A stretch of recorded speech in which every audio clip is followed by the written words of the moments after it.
کپڑے کا کوئی حصہ ناپاک ہو جائے، مثلا آستین کا کوئی جز ناپاک ہو گیا، یا دامن، کپڑے کا جو دامن ہے اس میں کوئی حصہ ناپاک ہو گیا، ناپاکی خشک ہو گئی۔ اب خشک ہونے کے بعد یہ ذہن میں نہیں آ رہا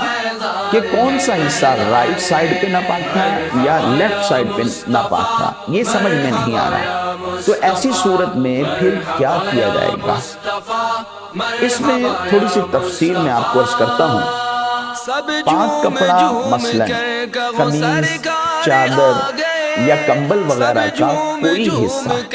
مثلا آستین کا کوئی ایک جز ناپاک ہو گیا اور کپڑا خشک ہونے یا نشان بچ جانے کی وجہ سے اب یہ معلوم نہیں ہو رہا کہ کون سا حصہ پاک اور کون سا ناپاک ہے، اس میں بہتر تو یہ ہے کہ اس پورے ہی حصے کو پاک کر لیا جائے۔ جیسے آستین کا ایک حصہ ناپاک تھا، یہ نہیں یاد آ رہا کہ کون سا ہے، تو پوری ہی آستین کو پاک کر لیں۔ یا کپڑے میں یہ نہیں سمجھ آ رہا کہ ناپاکی کہاں لگی تھی، لیکن یہ پتا ہے کہ لگی تھی، تو پورا ہی کپڑا دھو کر اسے پاک کر لیا جائے۔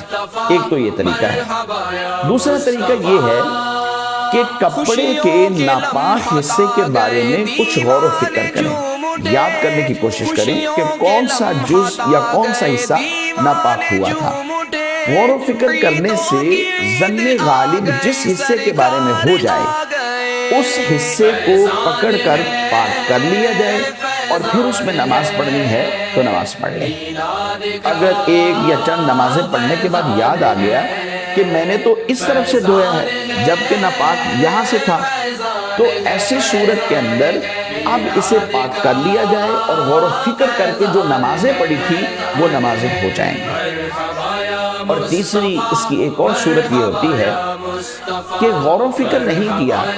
اور یہ یاد بھی نہیں تھا کہ کپڑے کا کون سا حصہ ناپاک ہے، بس خود سے ہی پکڑ کر بغیر غور و فکر کے اس کپڑے کو دھو لیا